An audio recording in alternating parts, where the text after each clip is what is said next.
주의 말씀 구약성경 이사야서 49장 1절에서 6절까지 말씀입니다. 1026페이지 어간에 있습니다. 49장 1절로 6절 말씀. 섬들아 나를 들으라. 원방 백성들아 귀를 기울이라. 여호와께서 내가 태에서 나옴으로부터 나를 부르셨고 내가 어미 복중에서 나옴으로부터 내 이름을 말씀하셨으며 내 입을 날카로운 칼같이 만드시고 나를 그 손 그늘에 숨기시며 나로 마광한 살을 만드사 그 전통에 감추시고 내게 이르시되 너는 나의 종이요 내 영광을 나타낼 이스라엘이라 하셨느니라. 그러나 나는 말하기를 내가 헛되이 수고하였으며 무익히 공연히 내 힘을 다하였다 하였도다. 정령이 나의 신원이 여호와께 있고 나의 보응이 나의 하나님께 있느니라. 나는 여호와의 보시기에 존귀한 자라. 나의 하나님이 나의 힘이 되셨도다.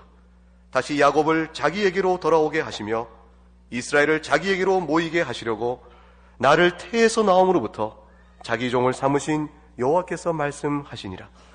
그가 가라사대 네가 나의 종이 되어 야곱의 지파들을 일으키며 이스라엘 중에 보존된 자를 돌아오게 할 것은 오히려 경한 일이라. 내가 또 너로 이방의 빛을 삼아 나의 구원을 베풀어서 땅끝까지 이르게 하리라. 아멘. 오늘 이사야 49장은 여호와의 종에 관한 내용입니다. 이사야에는 이 여호와의 종에 관한 내용이 4번에 걸쳐서 나오는데 그 맨 처음 등장한 것은 42장이었습니다. 42장에 처음 등장한 여호와의 종에 관한 내용은 이 여호와의 종이 의의 종이며 평강의 종이며 긍휼한 종이라 하는 것으로 소개됐죠. 하나님께서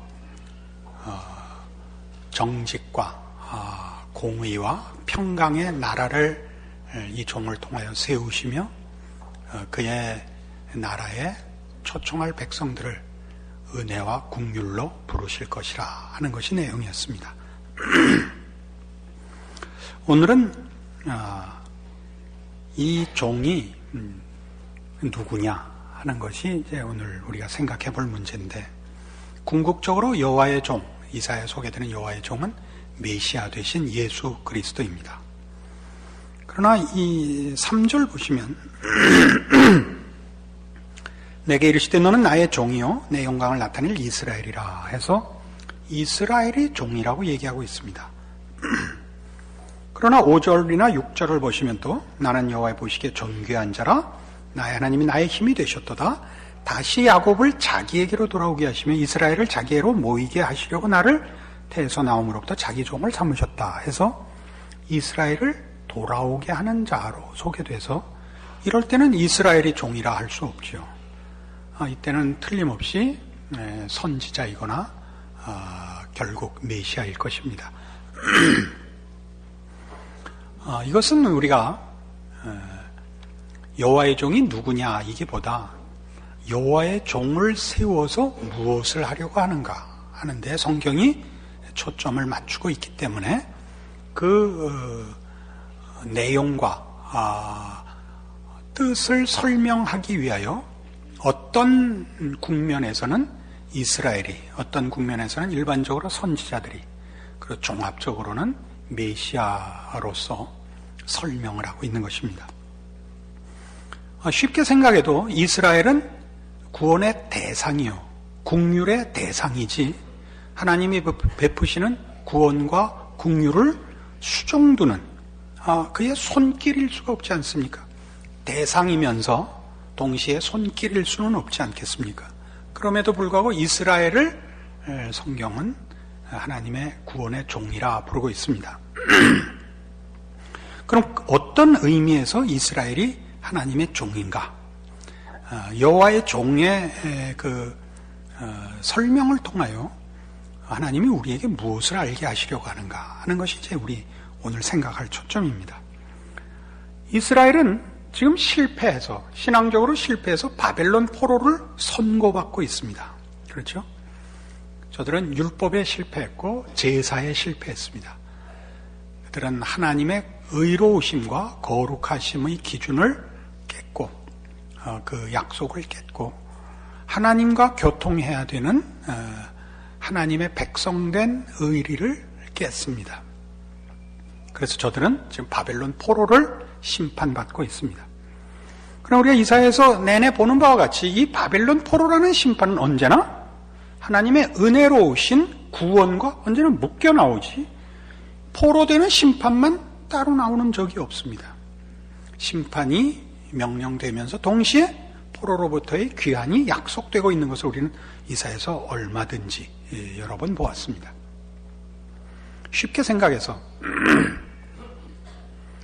포로되었다가 하나님의 은혜로 다시 오게 하실 거라면 그 은혜의 그 내용상 가는 것, 포로되어 가는 것까지 막아주는 것이 은혜다운 거 아닌가요? 그렇지 않습니까? 좀 생각을 하세요. 그렇게 째려보지 마시고. 그렇잖아요. 기왕 은혜의 구원이라면 포로로 되어간 것을 하나님의 은혜로 다시 돌이키실 것이라면 잡혀가는 것 자체를 막아줘야 은혜라고 할 수 있잖아요. 그런데 왜 포로됨을 놔두시고 그 다음에 다시 말하자면 우리식으로 표현해서 생색을 내시냐, 이렇게 의심을 가지셔야 됩니다. 지난 설교에서 설명을 드렸다시피 이것은 포로되어 가는 것과 구원이 다른 내용과 다른 초점이 있기 때문이다, 이겁니다.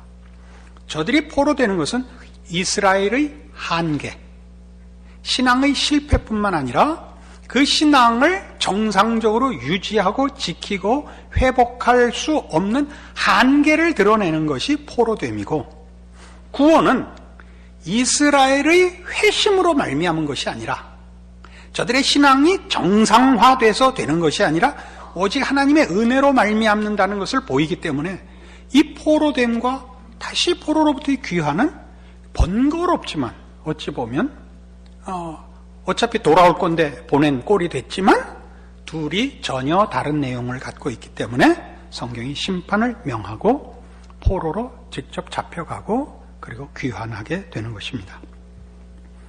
여기에 바로 이스라엘이 종 될 수 있는 하나님의 구원과 우리 기독교 신앙의 핵심인 복음에 관한, 복된 소식에 관한 어떤 내용을 저들이 가지게 되는 것입니다.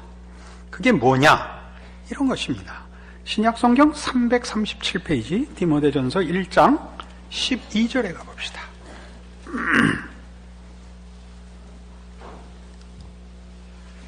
디모데전서 1장 12절입니다. 나를 능하게 하신 그리스도 예수 우리 주께 내가 감사함은 나를 충성되이 여겨 내게 직분을 맡기심이니 내가 전에는 회방자요 핍박자요 포행자였으나 도리어 긍휼을 입은 것은 내가 믿지 아니할 때 알지 못하고 행하였습니다. 우리 주의 은혜가 그리스도 예수 안에 있는 믿음과 사랑과 함께 넘치도록 풍성하였도다. 미쁘다 모든 사람이 받을 만한 이 말이요 그리스도 예수께서 죄인을 구원하시려고 세상에 임하셨다 하였도다. 죄인 중에 내가 괴순이라. 그러나 내가 긍휼을 입은 까닭은 예수 그리스도께서 내게 먼저 일절 오래 참으심을 보이사 후에 주를 믿어 영생 얻는 자들에게 본이 되게 하려 하심이니라. 바울이 자신이 하나님의 종된 역할, 의미에 대한 고백입니다. 우리는 성경에서 다들 부러워하는 위인들을 알고 있습니다. 모세라든가 노아라든가 엘리야, 다윗, 다니엘, 신약에 오면 베드로, 바울, 이런 믿음의 위인들을 알고 있죠. 그리고 우리가 이 위인들에 대해서 가지는 부러움은 저들의 남다른 성정, 남다른 신앙심에 대한 부러움입니다. 저들은 하나님에 대하여 충직하며 신실하며 헌신적이며 열심히 있고 뛰어납니다. 그리고 비교하면 우리는 그 모든 면에서 열등합니다. 그러나 지금 디모데전서 1장에서 보는 바와 같이 사도 바울이 자신의 종된 의미, 자신이 종되어서 증거되어야 할 내용, 그 무엇으로 모범이 되는가 할 때 그는 긍휼의 모범이라 이렇게 자신을 이해하고 있습니다. 자신은 죄인 중에 괴수고 예수께서 구원을 베풀러 오시고 죄인을 부르러 오셔서 부름받은 사람이라는 샘플이라 이렇게 자신을 이해하고 있습니다. 우리가 이해하는 것과는 전혀 다르죠. 우리는 이 성경상의 인물들이 물론 신앙의 본보기로 부름받고 있는 것을 다 알고 있습니다. 그러나 바로 이 문제, 신앙의 본보기라는 게 무슨 뜻인가에 대하여는 성경이 가르치는 것과 다른 편견에 대부분 사로잡혀 있습니다. 모세나 엘리야나 바울이나 다 그들이 신앙의 모범이 되는 것은 저들이 어떻게 자신에 대하여 절망하고 하나님의 구원으로 인하여 말하자면 가치 있는 인생을 살게 되었는가의 모범이지, 저들이 어떻게 우리와 성정이 달라서 어떻게 종교심이 강해서 하나님께 쓸모 있었느냐는 아니다 이겁니다. 신앙은 하나님께 쓸모 있느냐 없느냐의 얘기가 아닙니다. 신앙은 자신에 대하여 절망해서 하나님으로 인해서만 구원과 소망과 가치와 의미가 생겼다는 걸 아는 것이 신앙입니다. 굉장히 쉽지 않은 개념입니다. 제가 어렸을 때는, 지금도 한국 교회가 대부분 그렇습니다만, 기독교 신앙을 가장 원색적이고 단순하고 근본적인 내용으로밖에는 설명을 못 해줬습니다. 그러니까 쉽게 얘기하면 다니엘과 세 친구 이야기와 같습니다. 왕을 우상으로 섬기는 일에 절 못한다. 죽일래면 죽여라.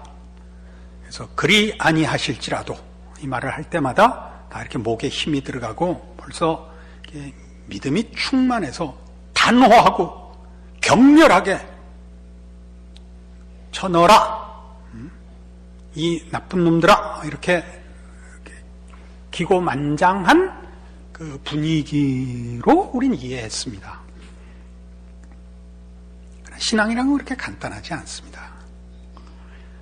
제가 지난번에 이 다니엘과 세 친구를 만났습니다. 그래갖고 당신들 정말 이렇게 배짱으로 밀었느냐? 그렇지 않았답니다. 전전긍긍했답니다. 자기네들이 고백해야 하는 신앙 고백이 가져올 현실적인 보복이 무엇인가를 알았기 때문에, 그게 얼마나 힘든 것인가를 알기 때문에 진땀을 흘려서 고민했고, 그러나 결국 내가 아는 하나님, 나를 지키시는 하나님이 누구신지를 아니까 아니라고는 할 수 없어서 맨날 며칠을 고민하다가 결국 마음대로 하세요 하는 결론에 사실은 이른 것이라 이렇게 얘기했습니다. 믿거나 말거나. 그러나 오늘 우리의 설교 내용의 결론에 가면 지금 설명드린 이 말씀의 의미를 여러분이 아시고 큰 위로와 성경이 여러분에게 말하려고 하는 신앙의 본질을 이해하시리라고 생각이 됩니다. 자, 이 문제는 그러면 생각해 보십시오. 바울은 개인적인 차원에서 주 앞에 부름을 받기 이전에 자신의 실력으로는 자기가 하나님을 위하고 하나님 편을 든다고 생각해서 예수를 핍박하고 예수 믿는 자들을 죽였고, 다메섹에 예수 믿는 자들을 잡으러 가는 길이었습니다. 여전히 살기가 등등하여 다메섹으로 가다가 주님을 만납니다. 바울은 자기가 예수를 만나기를 원하지도 않았고 하나님 앞에 무엇이 옳으냐고 물어볼 필요를 느끼지 않았습니다. 그때 만난 예수님이 바울에게 이렇게 물었습니다. 사울아, 사울아, 네가 어찌하여 나를 핍박하느냐? 거기서 뒤집어졌죠. 뭐가 뒤집어졌냐 생각해 보십시오. 자기가 옳다고 믿었던 것, 자기가 믿는다고 생각했던 모든 것이 틀렸다는 사실 앞에 그가 얼마나 놀랐었겠는가 생각을 해보십시오. 그럼 뭘 깨달은 겁니까? 자신이 죄인 중에 괴수라는 걸 깨달았습니다. 도덕적으로 윤리적으로 잘못을 한 죄인이 아니라 무지한 거죠. 하나님 없이 자신이 오를 수 있다고 생각했던 거죠. 자기가 믿었던 하나님, 자기가 소유했던 신앙이 하나님의 뜻과 거슬러 있었다는 사실을 깨달았죠. 그게 지금 이스라엘과 똑같은 입장입니다. 바울의 실패, 바울의 한계, 인간 바울의 실력이 가지는 한계를 지적하고 있는 것입니다. 여기에 주께서 찾아오시고 하나님께서 우리 편을 드시는 내용과 생애와 믿음과 우리가 만들어 놓은 것과의 이 차이를 우리에게 이렇게 보여주는 것이 구약이요 이스라엘 역사인 것입니다. 그럼 왜 그렇게 하느냐? 갈라디아 3장에 이렇게 되어 있습니다. 신약성경 306페이지 갈라디아서 3장 22절입니다. 그러나 성경이 모든 것을 죄 아래 가두었으니 이는 예수 그리스도를 믿음으로 말미암은 약속을 믿는 자들에게 주려 함이니라. 믿음이 오기 전에 우리가 율법 아래 매인바 되고 계시될 믿음의 때까지 갇혔느니라. 이같이 율법이 우리를 그리스도에게로 인도하는 몽학선생이 되어 우리로 하여금 믿음으로 말미암아 의롭다함을 얻게 하려 함이니라. 성경이 모든 것을 죄 아래 가두었다. 죄 아래 가두었다는 것은 우리가 누구인가를 확인시켰다는 뜻입니다. 하나님이 우리를 죄 짓는 대로 몰아붙였다는 뜻이 아니고 율법을 주어 우리의 수준을, 실체를 확인시켰다 그런 뜻입니다. 이스라엘은 지금 이 바벨론 포로라는 것을 그 역사적 그 전체를 놓고 보면 묘한 입장에서 당하고 있습니다. 묘한 입장이라는 건 이겁니다. 이것은 홍해와 다릅니다. 그들이 애굽에서 구원함을 받을 때는 이스라엘의 신앙을 묻지 않았습니다. 그때는 다만 하나님이 이스라엘을 애굽에서 구하여 내고 자기의 백성을 삼기로 한 당신의 약속 하나로 그의 능력의 팔로 저들을 구원하였고 그리고 비로소 율법을 줍니다. 바벨론 포로는 이 율법을 받고서 당하는 겁니다. 그래서 여기는 이스라엘의 실패가 공격받고 있습니다. 심판받고 있습니다. 그렇죠? 그러니까 이스라엘은 홍해를 건너는 데만 하나님의 도우심이 필요한 것이 아니라 그 구원함을 받아 살고 있는 현실, 즉 우리 성경적인 표현을 빌자면 떡과 젖과 꿀이 흐르는 땅, 가나안에서도 하나님의 도움이 필요한 겁니다. 은혜가. 홍해를 건너는 것과 방불한 은혜가 이 젖과 꿀이 흐르는 땅에서도 필요한 겁니다. 왜요? 가나안은 젖과 꿀이 흐를 뿐만 아니라 거기 살고 있던 원주민을 쫓아내야 하는 곳이었습니다. 우리는 우리의 죄의 본성들을 쫓아내는 싸움을 구원 이후에 행합니다. 이 일에 이스라엘은 실패합니다. 그러니까 우리가 지금 성경이 증언하는 대로 보자면 우리 모두는 예수 그리스도의 필요성을 구원에서만이 아니라 신자된 다음에도 여전히 필요로 한다고 배워야 됩니다. 그리고 이런 측면에서 우리는 우리의 신앙이 즉 구원함을 얻고 그래서 주 앞에 우리의 신앙적인 헌신을 바쳐서 주께 쓸모가 있는 사람이 된다라는 그런 생각은 좀 너무 간단히 생각하는 것입니다. 우리는 홍해를 가르고 나온 사건이 너무 대단해서 또 너무 감격스러워서 그 다음에 신자된 현실이 광야이거나 혹은 가나안 안에서 원주민과의 길고 지루한 싸움이라는 걸 놓칩니다. 가나안에 들어와서의 원주민과의 싸움은 다만 원주민을 이렇게 물리적으로 몰아내는 싸움이 아니라 저들의 정신, 저들의 문화, 저들의 종교와의 싸움인 것입니다. 그러니까 우리는 다 지금 어떻게 되어 있냐 하면 예수 믿음은 모든 그 열심과 힘이 동원되어 홀딱 예수 믿는 자다운 헌신과 유용한 신자로서의 인생을 사는 것이 신앙일 거라고 쉽게 기대를 하는 것이죠. 그것이 신자된 책임이고 승리고 마땅한 증인이 된 책임일 거라고 생각을 합니다만, 이제 잘 보시면 신자된 가장 중요한 책임은 갈등하고 고민하는 것입니다. 한국교회는 이 홍해를 가르고 나온 구원 사건이 너무 감격스러웠고 너무 놀라운 여기에 너무 묶여서 그 다음 얘기를 하는 데가 드물죠. 다 뭐 하고 있냐면 그 홍해에 가서 나룻배 사공이 되든가, 아니면 하다못해 횃불 들고 있구나, 아니면 홍해가에서 횟집이라도 해야 그게 신자다운 생활이고, 이렇게 그날이 그날 같은 삶으로 사는 거는 어느 때나 하나님이 나를 부르셔서 홍해를 가게 할까라는 기다림의 나날들이고, 또는 나는 아닌 게 비요 라는 체념의 나날들로서 되어 있습니다. 그래서 많은 성도들이 이렇게 광분하거나 아니면 약호 죽거나 의 양극단에 가 있고, 실제적인 신자의 현실을 제대로 이해하지 못하고 있습니다. 자, 우린 조금 전에 디모데전서 1장에서 사도 바울이 그 구원의 은혜와 긍휼의 샘플로 자기가 부름을 받았다 하는 고백을 보았습니다. 그럼 그 이유는 뭘까요? 그렇게 받았지만 그 다음에 그 은혜와 긍휼을 입어서 이제는 하나님의 사람으로 능력 있고 실력 있게 충성을 했고 하나님이 영광을 받았다 일 것으로 지레짐작하시지 말라 말입니다. 고린도 후서 12장입니다.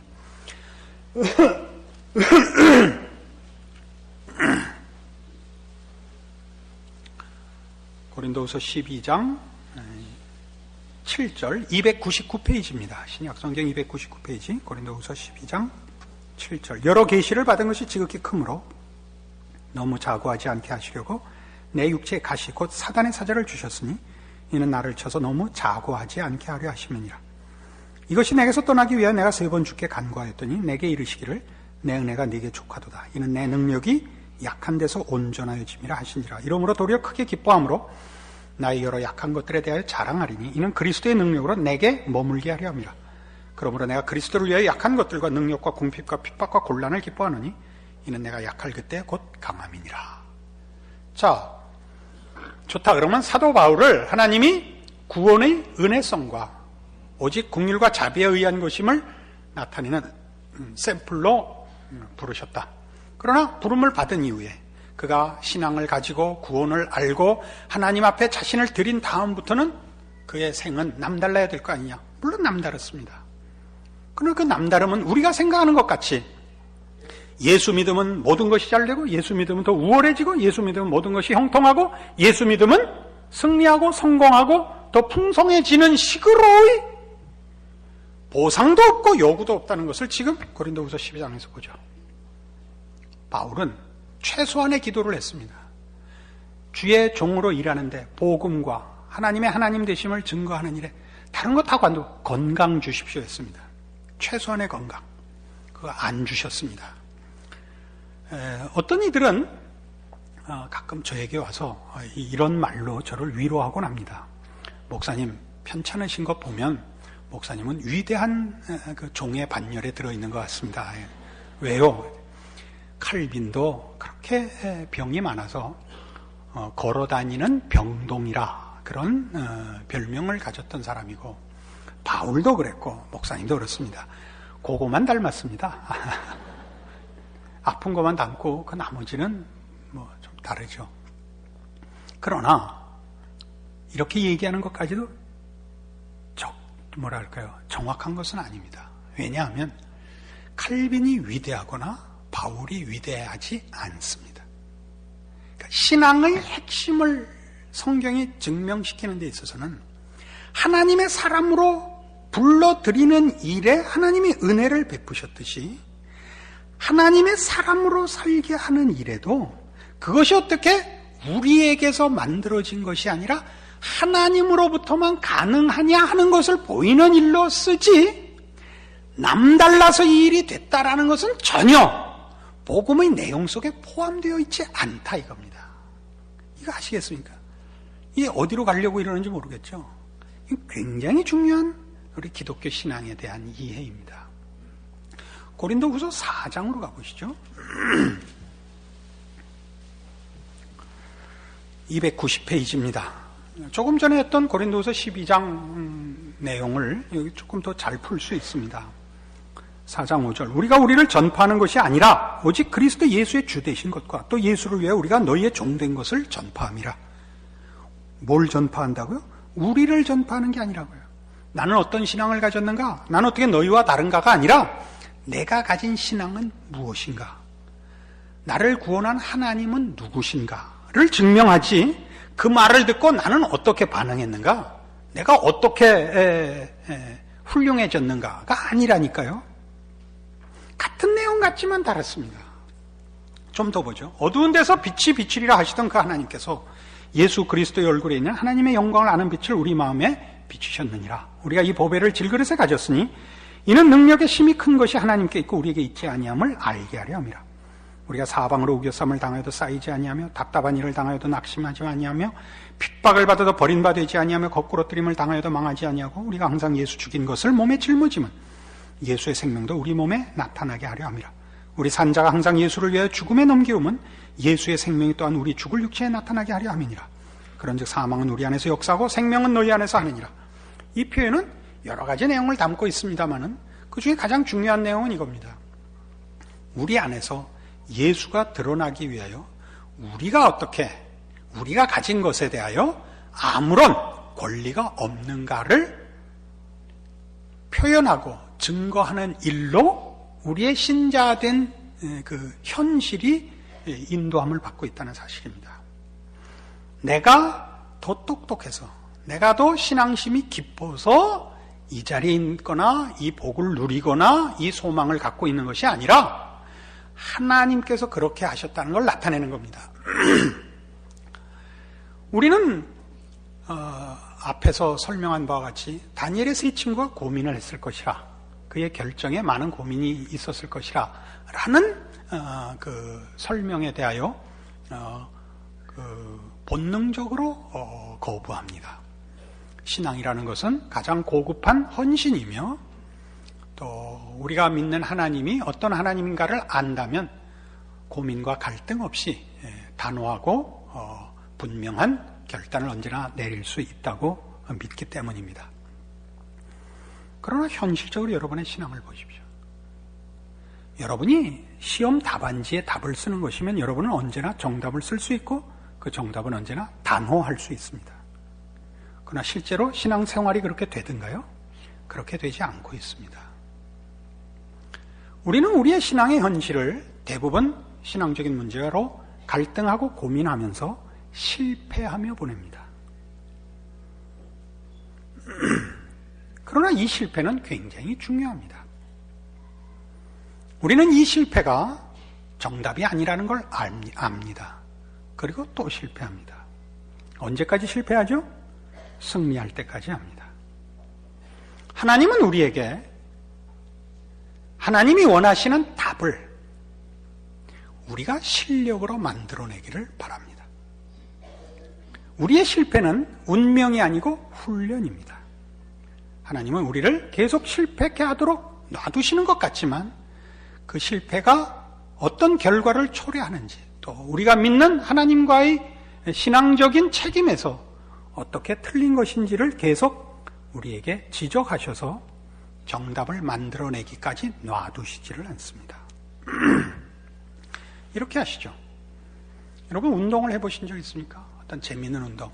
제가 알고 있는 재미있는 운동은 당구라든가 테니스라든가 이렇게 아주 재미있는 운동입니다. 모든 운동은 기초를 잘 닦아야 됩니다. 기초를 잘 닦기가 왜 힘드냐 하면 그게 굉장히 지루하고 재미없기 때문에 잘 닦기가 어렵습니다. 테니스가 어려운 이유는 포핸드 스트로크 하나를 그나마 치는데, 괜찮게 치는데 최소한 3년이 걸립니다. 백핸드 스트로크 배우는데도 3년 이상이 걸리고, 포핸드 발리, 백핸드 발리, 그다음에 오버헤드 스매싱, 또 로빙, 이런 거 다 한 테크닉마다 다 한 3년씩 걸려서 몇 개였어요? 6개였죠. 36이 36. 36년이 걸립니다. 그러니까 이거 재밌게 치려면 벌써 무덤에 가는 겁니다. 그래서 다 대강하고 오죠. 대강. 테니스의 실력이 느는 데 있어서 가장 많은 그 느는데 우리에게 도움이 되는 공헌하는 게 뭐죠? 실패하는 겁니다. 게임에 실패하는 거로 늘지 성공은 그 실패를 쌓아서 도달하는 지점인 것입니다. 안 그렇습니까? 그럼 우리는 신앙은 실패는 홀딱 꽝이 된다고 생각을 합니다. 그러니까 모두가 매일의 인생 속에서 여러분이 신자로서 실패한 문제들에 대해서는 절망을 하고 체념을 해버리는 겁니다. 그것이 쌓여서 승리의 지점으로 나를 이끄는 하나님의 손길일 거라고는 아무도 생각을 하고 있지 않습니다. 그러니까 다니엘과 세 친구는 이렇게 주먹 쥐고 나오는 겁니다. 응? 그림이. 그럼 저쯤 되면 이렇게 제대로 이해를 하면 금방 알 수 있죠. 다니엘과 세 친구가 얼마나 진땀을 흘렸을지, 그들이 얼마나 고민하고 망설이고 하나님 한 번만 봐주십시오 했다가 이 결론을 뱉어냈는지를 이해하게 되는 겁니다. 우리가 우리의 동료들 속에, 믿음의 동료들 속에서 어려움을 겪는 자를 언제나 봅니다. 우리는 대부분 믿음의 격려를 이렇게 합니다. 기도해. 뭐 하고 있어? 이렇게 합니다. 이것과 이걸 제대로 깨달은 자의 이제 톤을 제가 들려드리죠. 이렇게 하는 겁니다. 기도해봐. 이 둘이 무슨 차이일까요? 기도해는 뭐냐 하면 너 뭐 하고 있어? 이 비응신같이. 응? 이런 때 믿음 써먹는 거야. 응? 나 봐. 이거거든요. 그게 기도해봐. 이거는 결국은 하나님의 답이 없더라. 답이 없더라. 나도 나한테 절망하고 더 이상 속수무책이 됐을 때 하나님을 찾았고 하나님은 답이 되시더라. 결국 그거더라. 이건 결단코 우월감을 가지고 할 수 있는 충고가 아닙니다. 아시겠습니까?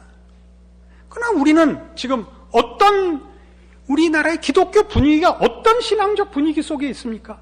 하면 된다. 안 되면 되게 하라. 아니라고요? 할 수 있거든이 무슨 말이냐? 그건 예수님만이 하실 수 있는 말씀이세요. 여러분이 댕댕거리면 안 되죠. 여러분이 조종판을 갖고 계시는 거 아니에요. 하나님만이 갖고 계시는 거예요.